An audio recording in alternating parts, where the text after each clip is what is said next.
The Europeans came here in Africa, and prior to their coming in our continent called Africa, Africa was described as Sudan, which means the land of the black people. Before the coming of the Europeans, it was the Arab who first visited Africa. When Africa was young, the Arabs came with the name of trade. They started to trade with the people of Africa or the people of West Africa.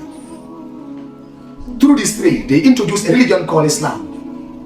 And in fact, before introducing a religion called Islam, they started what they call trade in human beings, slave trade. They captured our able men and women.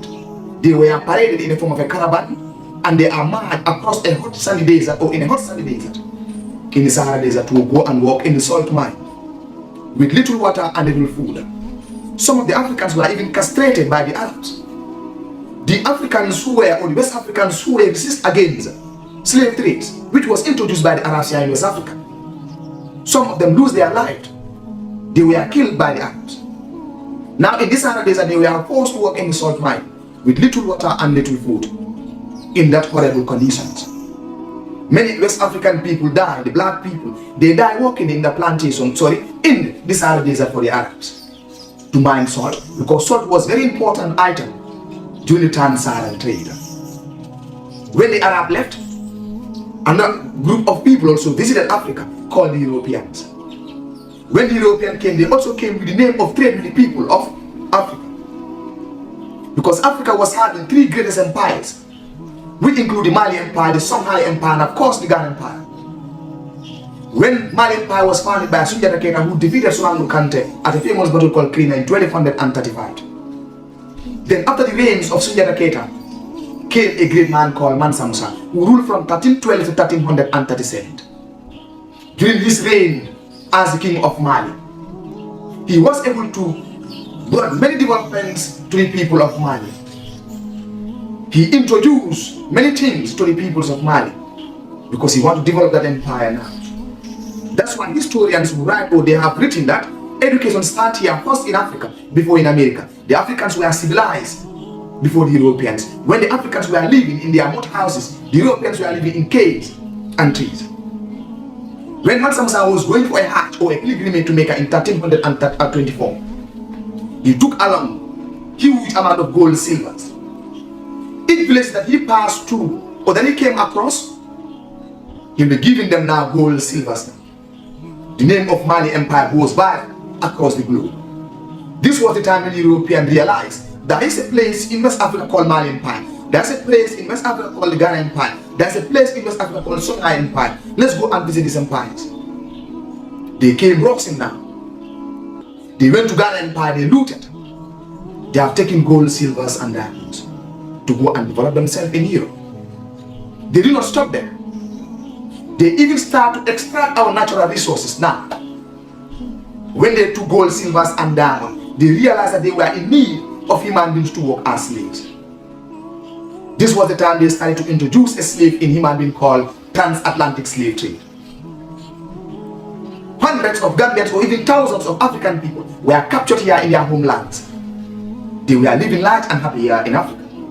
No disturbance, they were traveling from one community to another freely, without any intimidation or fear of their life. But when the white people stepped their foot here in Africa, the Africans start to isolate themselves because they realize there is a group of people who are whites in skin or in color. They came with a different agenda to capture our people as slaves and take them to America to work as slaves in the plantations. When the Europeans were occupying North Africa in the 7th century, the Europeans were coming to North Africa. But when they were attacked and destroyed or conquered by the people of North Africa, they ran to Europe and stayed there for a while. Then they started coming back in the 15th century in a large number. The country that took the lead in that adventure was Portugal, followed by the Spanish, the British, the Dutch, and even the Germans. They came here in Africa. The Portuguese were the first European nations to set their foot here in the coast of Africa. The first Portuguese explorer that arrived in the coast of the Gambia in 1455 was Alberto Caranosto. Nuno Tristan came here in Africa. Diego Gomez came here in Africa. Diego Cam also came Many of them came here in Africa because their prince, who was called Prince Henry, the navigator, was interested in navigations. He wanted to know the other parts of the world. He was interested in exploration. That's why he was sending some of the Portuguese who are very good in compass, who know the map, to travel to different parts of the world to know, to study the way of life and the behaviors of a people. So the Portuguese came here in the Gambia. They captured in an island which was called San Domingo. There is an island still in existence in our country called the Gambia, called Kunta Kinte Island now. The name was changed by Jam in 2011. When the Portuguese came here in the Gambia, they went directly into the interior of the Gambia to trade with the people who were living in the coastal areas such as in Alberta. They encamped in an island called San Domingo. There was a local fisherman by the name Domingo. He was the one who normally spent his time in that island. The island was named after him now. So when the Portuguese came, they went and unlocked into that island called San Domingo. One of their sailors by name Andrew died because our climatic condition was not favorable to the Europeans. So Andrew was attacked by sickness. He died and he was buried in that island. So the island was named after him, St. Andrew Island. In 1456, the British came. They were very powerful. They attacked the island. They took over the island from the Portuguese. During the British stay in the island, they transformed the island and they named the island after King James II. The name of the island was changed from Andrew Island to James Island. And during their stay in that island, they were engaged in trade with the people or with the local inhabitants. As the trade was going on now, they realized in America they were in need of human beings to work as slaves in the plantations. This was the time they started capturing our people, able men and women, strong, who were capable to develop our country, or our continent even. They'll go and raid the people of Alberta. They went to Guinea-Bissau and captured the people now. Even Senegal, people were captured. In fact, in most of the African countries, they experienced slave trade. Most of the people were captured here in the Gambia, or included in some countries in Africa. They were taken to this island called James Island. They were subjugated to wait for the ship arrive, and when the ship arrived, they were packed in a form of a sardine, in a horrible manner. Then the ship will bound to America New World. The African people will say finally goodbye to Africa, because they will never return to Africa. The journey from Africa to America was called Middle Passage. This was the most difficult journey that ever existed. Thousands of African people were captured here in their homes who were innocent. In order for them to expand the slave populations now, they normally have sexual intercourse with our African women. Most or many of our African women, they prefer to throw themselves inside the sea and die rather to have intercourse with the Europeans. The reasons why the European came here in Africa, there are many reasons. There are many factors which motivated the Europeans to come down to the continent called Africa. One of the reasons why they came was because they wanted to establish a direct contact with India and China to buy spice. During those times when technology was not advanced to that extent, the Europeans or the Americans, they were traveling all the way from America or from Europe to India and China to buy spice. Through this journey, they came across a continent called Africa. And in fact, they came to inspect what is in this continent called Africa. And at some point, Africa was described as white man's graveyard, because when they came, they were attacked by mosquitoes. Some of them were attacked or were having a sickness, or they had a sickness called malaria, and some of them they died here in Africa. So they give a wrong description to Africa called the white man's graveyard. But that doesn't prevent them from coming. Yet they are coming now.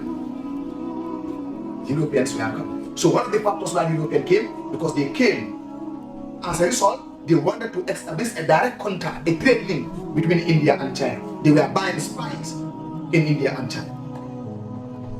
The other factors also which motivated the coming of the Europeans down to the continent of the black people called Africa was they wanted to acquire territories in Africa. They believed in white man supremacy. The concept was the more land you colonize or you had, the more powerful you become. That will bring us to the topic called the Scramble and the partitions. The Europeans were competing for power. Britain, Germany, France, Portugal. They all want to become one superpower. And to become one superpower, you need to have more lands. Or you need to occupy more lands or territories in Africa. That's why they came to occupy our land. They finally divided Africa into 54 odd countries. And Africa has never been the same again. They scrambled for an independence. But prior to their coming, we did not have conditions as the Gambia, Senegal, Sierra Leone, Ghana, Mali, and Burkina Faso. No, it was called Sudan, the land of the black people. As a result of their coming, they wanted to occupy many lands. Berlin Conference 1884 and 1885, the European powers, they encamped in Berlin, in Germany. The map of Africa was brought out. Then Africa was parceled out into 54 own nations. The British, they came, they colonized the Ghana for a period of 400 years. They colonized Ghana, Sierra Leone, Nigeria. The French also came. They colonized Senegal, Guinea-Conakry, Mali, Burkina Faso, and they introduced a system called assimilation. What they said was, they want to transform the African people into Frenchmen. That system was called assimilation.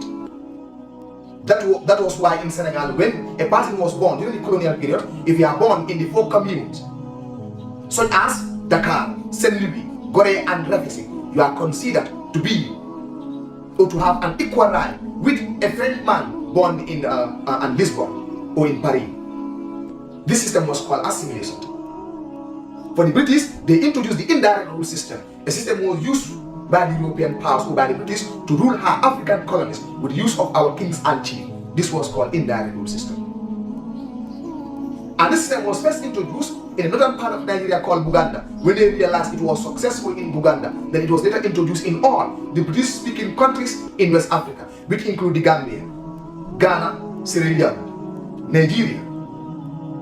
Indirect system was introduced in all the British-speaking countries in West Africa, and it was Sir Frederick Lord Lugard who came with this idea called indirect rule system. Let's use the indirect rule system now to rule the African people, because this system was very cheap. In fact, we are not going to spend more money to develop our colonies. This was the logic behind the indirect rule system. And when you look at in the case of the Gambia, the system was introduced for a period of 400 years. It was Governor R.B. Lelwin who came with the system here in the Gambia, and it was used to rule the Gambian people for a period of 400 years. Not 4 days or 4 months. Instead, 400 odd years, Gambia was colonized.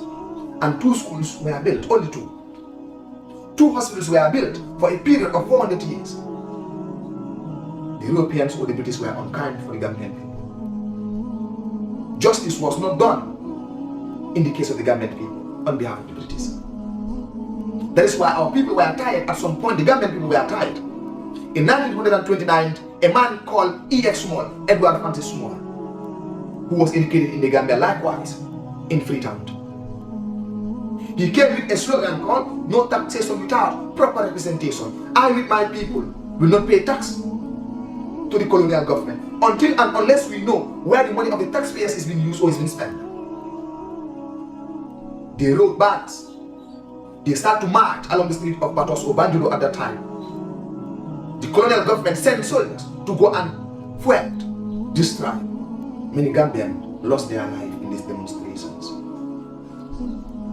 The other reasons why the British or the Europeans came in Africa was because they want to have access to our natural resources. They realized Africa was rich because Mansa Musa, when he was going to a pilgrimage in 1324, he went with a huge amount of gold and silver. Then West Africa became famous. When they heard of that, they did not relax. They were unable to sleep. They have to come. When they came, they took all what belonged to the West African people, or the African people. Our gold, silver, and diamonds. Natural resources, our iron ore, were looted.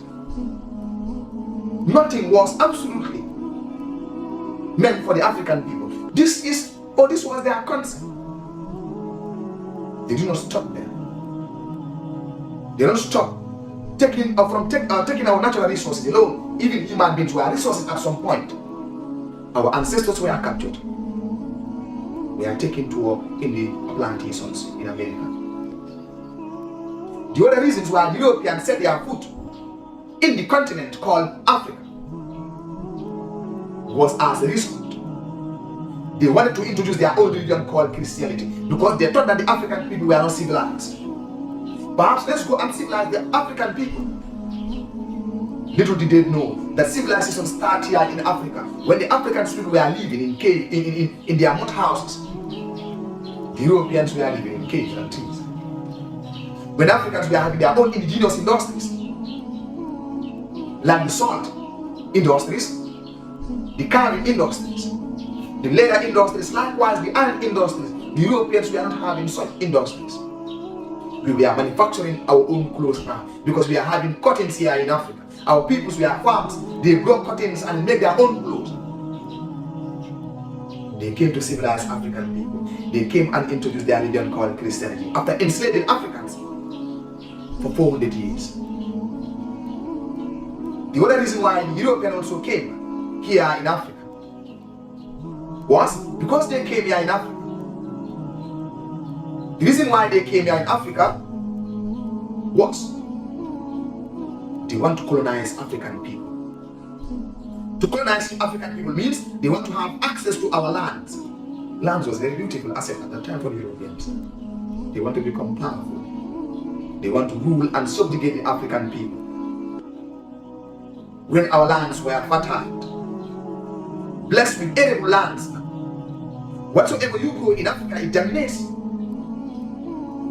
The European came, they realized Africa is having virgin land, or is blessed with virgin lands.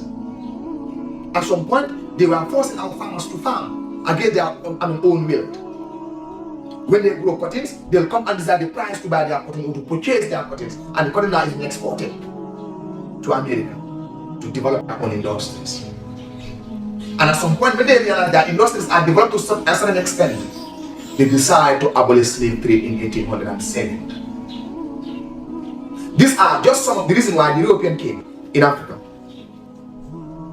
In fact, all the European tribes visited Africa at some point. Because the German came, they introduced a system called paternalism.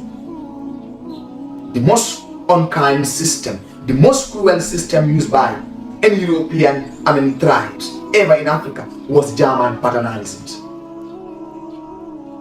Because the Germans, the concept that they had was, they were here to rule the African people. They served as demigods to African people. Little Portugal also came. A small country in Europe called Portugal also had a territory here in Africa. They colonized Guinea-Bissau. Cape Verde was colonized by the Portuguese. And they introduced a system called assimilation. And their citizens at that time were divided into two in their colonies here in Africa. The assimilados and the natives. Those who are qualified to become Portuguese citizens are called the assimilados. Those who are not qualified were called the natives. And at that time also, if you are qualified, they'll give you a pass, and the pass now will put it on your neck now. Wherever you are going, you must put this pass to show that you are qualified to travel from one community to another in our own homeland. Oh, the Europeans. Africa really suffered in the hands of the Europeans, and still we are suffering. And right now is the turn of the Chinese, they are coming. In my lifetime, I am seeing the Chinese coming here in Africa. Ladies and gentlemen, this continent belongs to the African people. Let's stand on our feet and develop our continent. This is what our ancestors, our Pan-Africans, our nationalists were advocating for. The unity of the black people. Africa should be unified as the continent belonging and owned by the African people. Now, we focus our attentions on the Portuguese explorers and traders. Because each of these European tribes that visited Africa, they had a group of people called explorers and traders to explore. They want to know our geographical location. They want to know about Africa. For what reason? They had a hidden agenda. And our African people knew about it at that time. The Portuguese were the first European nation or tribes to arrive in Africa. Among the Portuguese explorers and traders that visited Africa or in the Gambia was Alvisto Caranosto, 1455 in the 15th century. They came there in Africa. Diego Gomez came, a sailor and a trader also came here in Africa. Diego Camp also, a trader likewise, a sailor also visited Africa, including North Tristan. When they came, some of them, when they were going back to Portugal, they took along some black people, because the black people were seen to be very strong and agile. They were taken to Portugal. And that is why historians write that the first batch of slaves were not taken directly from Africa. They are from Portugal to the New World America. These were some of the Portuguese explorers that visited Africa in the name of trade. The effects of the coming of the Portuguese, because when they came, certain things changed. The Portuguese, when they came, one of the effects of the coming of the Portuguese was it changed the direction of trade from the coastal areas, or from the interior of Africa to the coastal areas now. Because when they came, they were afraid to go deep down into the interior, because the African people were very hostile to the Europeans. They anchored in the coastal areas. So some of the African people who are living in the coastal areas, they come down a bit to the coastal areas and they start trading with the Portuguese. So it changed the direction of trade from the interior to the coastal areas, which affected the people that are living in that were living in the interior at that time.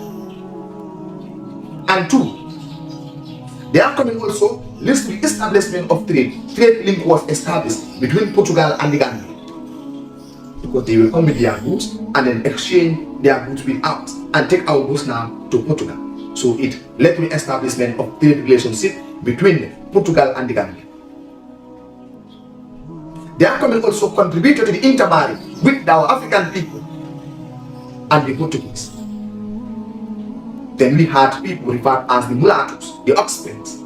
Mulattoes now, when the European married with our African people, their sons and daughters were described as mulattoes. It's an effect. There is coming also, this what? They realized there are many islands in Africa. They were not the ones who discovered this island, because these islands were there before. They don't discover these islands.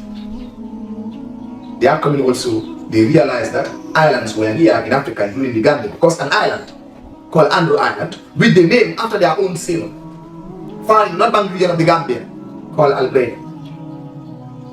They are coming also in Africa, in the Gambia, also leads to the introduction of Christianity and Western education.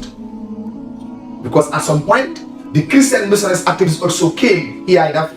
The Quakers were the first to arrive in 1821. The Methodists also came 2 months later. The Roman Catholics also came, the Anglicans. When they came, some of them built schools and hospitals. Western education started to introduce, to spread across the land and the breadth in the Gambia or in Africa. They are also motivated or leads to the borrowing of some of their words, because as some of the Gambian people are communicating with the Portuguese now, we start to borrow each other's word, Portuguese word. They also came with new varieties of seed from Portugal to the Gambia.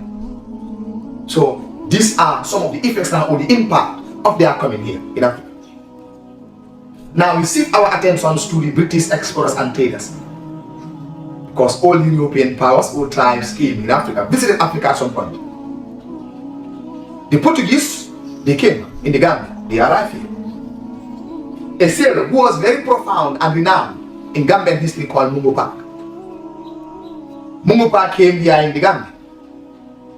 Captain Stevens also was among the British explorers and traders who reached here in the Gambia. Richard Jobson also came. John Thompson also arrived in this country. They also came to explore, to trade. That's what they say, that's what they believe in. But I don't believe in that, and the historians also don't believe in that, because they were having a hidden agenda. So the British also, they are coming, their effects also the same as the effect of the Portuguese. So the European explorers and traders in Africa contributed to a lot of problems that Africa encountered during those times. The Arabs came and left. The Europeans came and they never want to leave, because they are still here in Africa. The Chinese in our lifetimes are coming. And I don't know whether in the long run they are also going to enslave the African people, because there is no friend for the African people. These are true facts. These are things that had happened that Mother Africa had experienced, she suffered greatly. She really suffered greatly. If Africa were a human being by now,